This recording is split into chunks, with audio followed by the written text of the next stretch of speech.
Students, in the third video lecture, we will learn about the Tughlaq dynasty. The Tughlaq dynasty was a Muslim dynasty of Turco-Indian origin which ruled over the Delhi Sultanate in medieval India. Its reign started in 1320 in Delhi when Ghazi Malik assumed the throne under the title of Gyat al-Din Tughlaq, means Gyasuddin Tughlaq. And this Tughlaq dynasty ruled over 100 years, nearly 100 years. And Gyasuddin Tughlaq was the first ruler of this dynasty, and he has to face many rebellions, many revolts, but he crushed all the rebellions and revolts.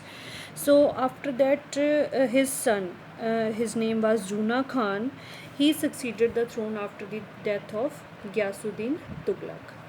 And Juna Khan gained the title of Muhammad bin Tughlaq, and he reigned from 1324 to 1351.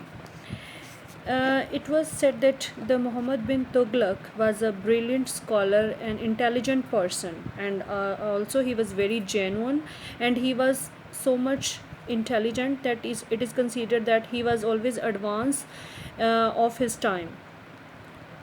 Whatever policies were made by him, these policies were very strong and successful. He has in-depth knowledge of these subjects like astronomy, poetry, philosophy and mathematics. He was very powerful ruler as well as very interesting ruler of history.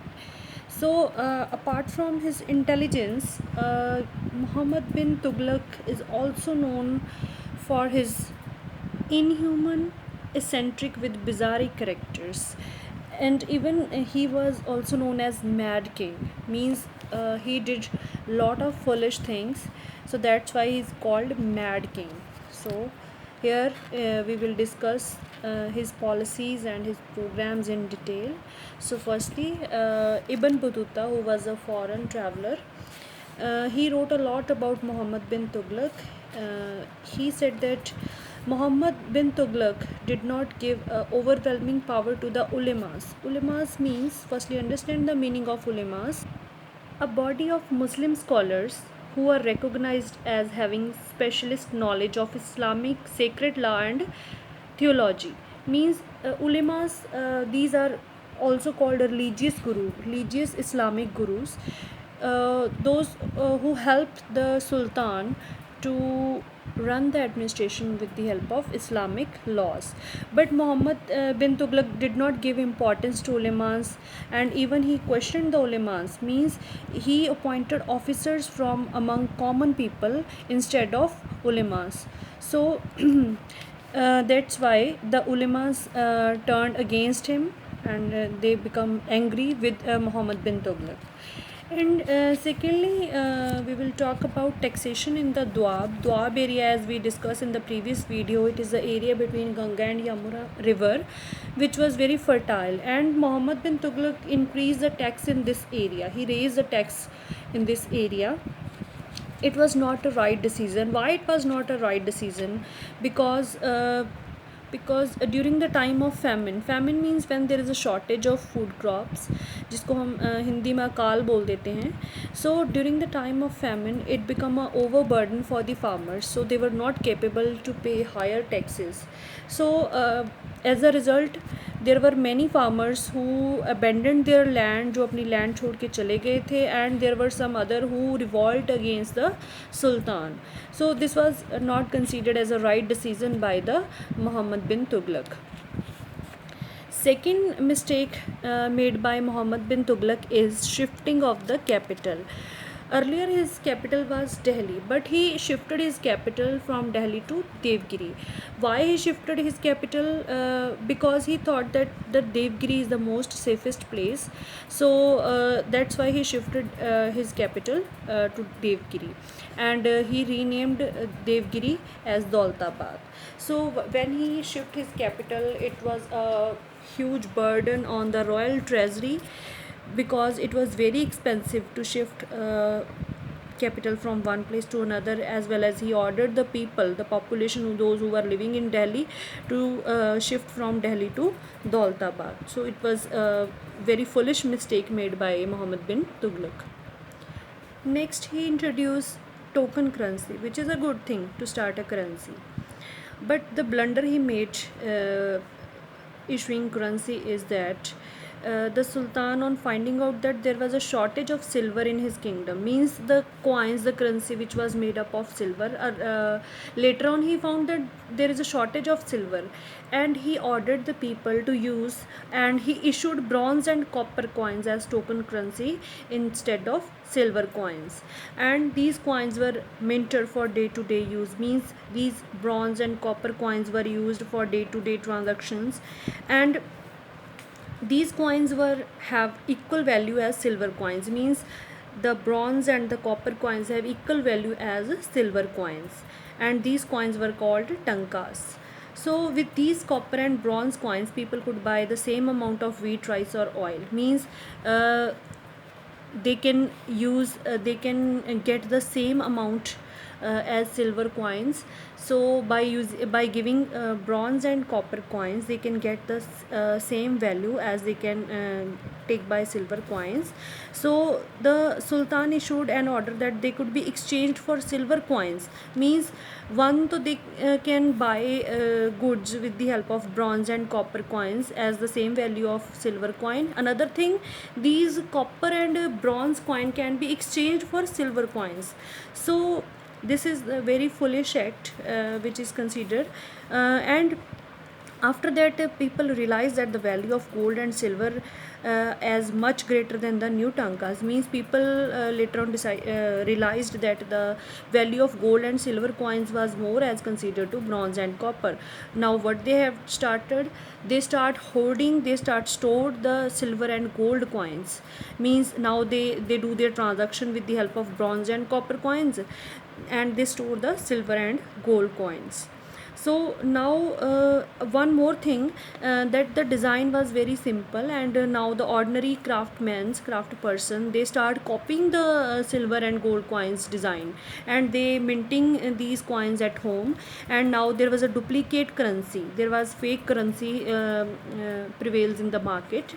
So it was very difficult to find out to check the fake currency, and as bronze and copper were cheaper than silver and gold, so people start making these bronze and copper coins at home, and now they are using bronze and copper coin, fake bronze and copper coin, and it was a great loss for the royal treasury. So that after that, the Muhammad bin Tughlaq, the Sultan, realized that it was a great loss for their royal treasury.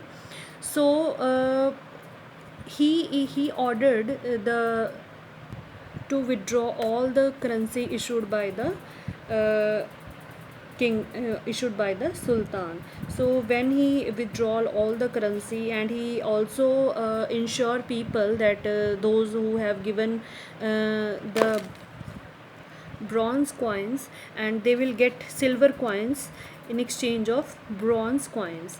So people thronged in huge number, and soon the treasury was depleted, means by doing this act the treasury was depleted, the treasury was decreased. Why? Because he issued silver pieces for bronze coins. So it was a very foolish act made by Muhammad bin Tughlaq. No doubt he was very successful and intelligent Sultan, but apart from this he made many blunders. So these blunders can't be ignored. After Muhammad bin Tughlaq, Firoz Shah Tughlaq, his nephew, succeeded to the throne, and as we already discussed that because of Muhammad bin Tughlaq's mistake, the royal treasury became bankrupt, and many ulemas and nobles. Noble, I would like to tell, the noble comprise the ruling class and belong to different tribes and nationalities. So during the Sultanate period, there were number of nobles which helped the Sultan to rule. So these nobles and ulemas both play important role to run the administration. But Muhammad bin Tughlaq he did not recognize the value of ulemas and nobles, so that's why they become angry with the Muhammad bin Tughlaq, and they turned against him. So Firoz Shah Tughlaq, as his reign was in a very weak condition, firstly he tried to convince ulemas and nobles, so that with the help of these they can he can run the administration. So for this he pleased the nobles by giving them bigger iktas. Iktas were the pieces of land which were given to the nobles and ulemas. So in ikta system, the big piece of land are given to the ulemas and nobles, and these nobles get tax from that land which are under their control. And Firoz Shah Tughlaq also made this iqtidari hereditary, means if a person is a iqtidar, means there is a piece of land is under his control. After that, after the death of that person, his son will get a control over that piece of land. Means iqtidari was a hereditary, and it was made by Firoz Shah Tughlaq. This decision was made by him. So he pleased the ulemas too by ruling according to the Islamic laws. As I told you that ulemas, these were religious Islamic gurus. So he promised, Firoz Shah Tughlaq promised ulemas that he will rule according to the Islamic laws. So he pleased both nobles and ulemas. So apart from this, Firoz Shah Tughlaq, he was also a successful reformer. Means he made many reforms. He took many measures to make his empire a powerful one. So he construct many walls, wells, canals, tanks, rest house, and hospitals. And apart from this, he also founded new towns like Firozpur. Firozpur is in Punjab. So Firozpur, it is made by Firoz Shah Tughlaq, and Firozabad and Hisar Firoza. So these buildings, monuments, these are made by Firoz Shah Tughlaq.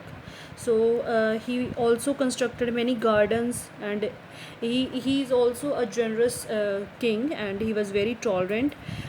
Hindu religious workers were translated from Sanskrit to Persian language during his reign. Means he was very fond of literature also, so that's why he translated many Hindu religious work into the Persian language.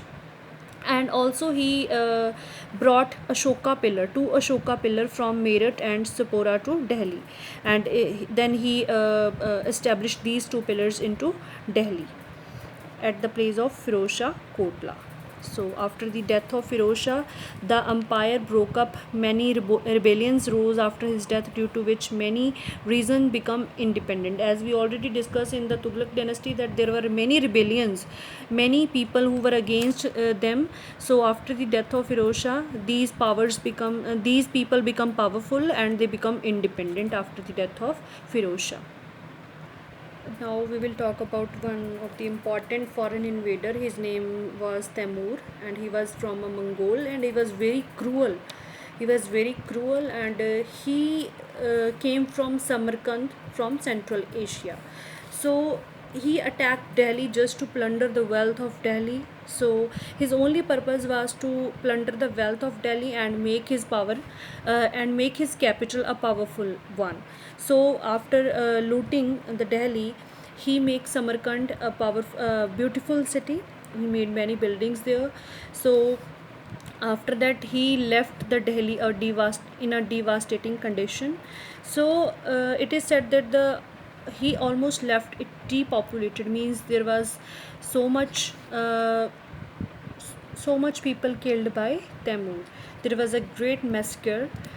So after that he went back to his home, and he makes Samarkand, as I already told you, he makes Samarkand a beautiful building and places and mosques. So Temur was one of the important invader in Indian history.